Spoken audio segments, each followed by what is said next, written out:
महाभारत की एक कहानी हम सब ने सुनी है, अर्जुन और सुभद्रा की। और कहानी क्या है कि अर्जुन ने सुभद्रा का अपहरण कर लिया। लेकिन क्या ये सच में एक अपहरण था या फिर कुछ और? शायद ये उन प्रेम कहानियों में से एक है जिसे हमने पूरी तरह गलत समझा है। चलिए आज इसी कहानी की परतों को खोलते हैं और देखते हैं कि सच आखिर है क्या। और ये सवाल इस पूरी कहानी का रुख बदल देता है। क्या ये वाकई एक जबरदस्ती थी, एक क्लासिक अबडक्शन, या फिर अपनी मर्जी से अपने भविष्य को चुनने की एक क्रांतिकारी मिसाल? आइए मिलकर इसकी पड़ताल करते हैं। तो कहानी की शुरुआत कहाँ से होती है? एक बहुत ही कड़े वचन से। बात है इंद्रप्रस्थ की। पांडव भाइयों ने आपस में एक बड़ा ही सख्त नियम बनाया हुआ था। एक ऐसा नियम जो उनके और उनकी पत्नी द्रौपदी के बीच के रिश्ते को लेकर था।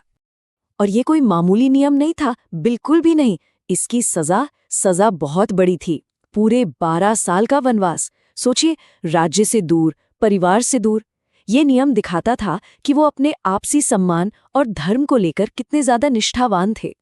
हाँ, तो होता क्या है, किस्मत का खेल देखिए। एक दिन अर्जुन को अचानक अपने हथियार लेने की जरूरत पड़ती है और उन्हें उसी कमरे में जाना पड़ता है जहां युधिष्ठिर और द्रौपदी साथ थे। बस वचन टूट गया और अर्जुन, उन्होंने धर्म के पालन के लिए एक पल भी नहीं सोचा। बिना किसी हिचकिचाहट के उन्होंने वो सजा, वो वनवास स्वीकार कर लिया। पूरे 12 साल, ये बहुत बहुत लंबा वक्त होता है। ये अर्जुन के त्याग और अपने कर्तव्य के प्रति उनके समर्पण का सबसे बड़ा सबूत है। लेकिन उन्हें क्या पता था कि यही वनवास उनकी जिंदगी में एक बिल्कुल नया मोड़ लेकर आने वाला है। तो अब अर्जुन अपनी यात्रा पर हैं और घूमते घूमते एक सन्यासी का भेष बनाकर वो पहुंचते हैं श्री कृष्ण की नगरी द्वारका।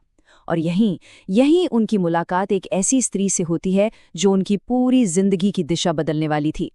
वहां उनकी नजर पड़ती है सुभद्रा पर, भगवान कृष्ण की बहन। अर्जुन उनके सौंदर्य और उनके स्वभाव पर कह सकते हैं पूरी तरह मोहित हो जाते हैं। और ऐसा नहीं है कि ये एक तरफा था, सुभद्रा भी अर्जुन की तरफ आकर्षित होती हैं। तो प्यार की चिंगारी तो लग चुकी थी। लेकिन आगे का रास्ता वो बिल्कुल आसान नहीं था। और वो मुश्किल क्या थी? एक बहुत बड़ी बाधा थी। सुभद्रा के जो बड़े भाई थे बलराम, वो पहले ही उनका रिश्ता हस्तिनापुर के राजकुमार दुर्योधन से तय करने का मन बना चुके थे। अब सोचिए, एक तरफ सुभद्रा का प्यार और दूसरी तरफ भाई का वचन, और साथ में पॉलिटिकल प्रेशर। सिचुएशन काफी मुश्किल थी। तो जब अर्जुन इस मुश्किल में फंसे तो वो किसके पास गए? जाहिर है, अपने सबसे अच्छे दोस्त श्री कृष्ण के पास। और कृष्ण ने सिर्फ अरे ये तो बुरा हुआ कहकर बात खत्म नहीं की। नहीं, उन्होंने एक ऐसा रास्ता दिखाया जो बड़ा ही साहसी था, क्रांतिकारी था और हाँ, थोड़ा विवादास्पद भी था। कृष्ण ने क्या कहा? उन्होंने हरण का सुझाव दिया। अब ये हरण शब्द बड़ा मजेदार है। इसके 2 मतलब हो सकते हैं। एक तो है जबरदस्ती उठा ले जाना और दूसरा है मर्जी से, सहमति से साथ भाग जाना। कृष्ण ने इसी कंफ्यूजन का, इसी अस्पष्टता का फायदा उठाने का एक मास्टर प्लान बनाया। और उनकी सलाह का सबसे जरूरी हिस्सा अब आता है। कृष्ण ने साफ साफ कहा, ठीक है, तुम्हें सुभद्रा को ले जाना होगा, लेकिन एक शर्त है। रथ तुम नहीं चलाओगे, रथ की लगाम सुभद्रा के हाथों में होगी। अब सुनने में ये शायद एक छोटी सी डिटेल लगे, है ना? लेकिन इसी एक डिटेल में पूरी कहानी का राज छिपा था। तो चलिए अब सीधे चलते हैं एक्शन पर। उस पल पर जब इस प्लान को एग्जीक्यूट किया गया। और द्वारका के लिए ये एक भूचाल जैसा था। पूरे शहर में हड़कंप मच गया। तो कृष्ण का इशारा मिलते ही अर्जुन ने रेवत पर्वत के पास मौका देखा और सुभद्रा को अपने रथ पर बिठाया और तेजी से इंद्रप्रस्थ की तरफ निकल पड़े। अब जो भी देख रहा था उसके लिए ये क्या था? एक सीधा साधा केस, अपहरण का। और जैसे ही ये खबर द्वारका में फैली, बस हंगामा बरपा हो गया। बलराम तो गुस्से से आग बबूला हो गए। उन्होंने फौरन अपनी पूरी सेना को अर्जुन के पीछे लगा दिया। सीन सोचिए जरा, एकदम फिल्मी। आगे एक नायक, एक नायिका और पीछे पूरी की पूरी नाराज सेना। तो हर कोई यही सोच रहा था कि अर्जुन ने यादवों की बेइज्जती की है, उनकी राजकुमारी को जबरदस्ती उठा ले गए हैं। लेकिन जरा कृष्ण की उस सलाह को याद कीजिए।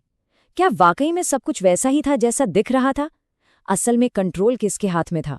और अब आता है कहानी का सबसे जबरदस्त ट्विस्ट।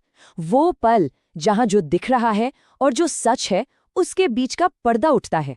कंट्रोल उसके हाथ में था, जिसके हाथ में रथ की लगाम थी, और वो अर्जुन नहीं थे।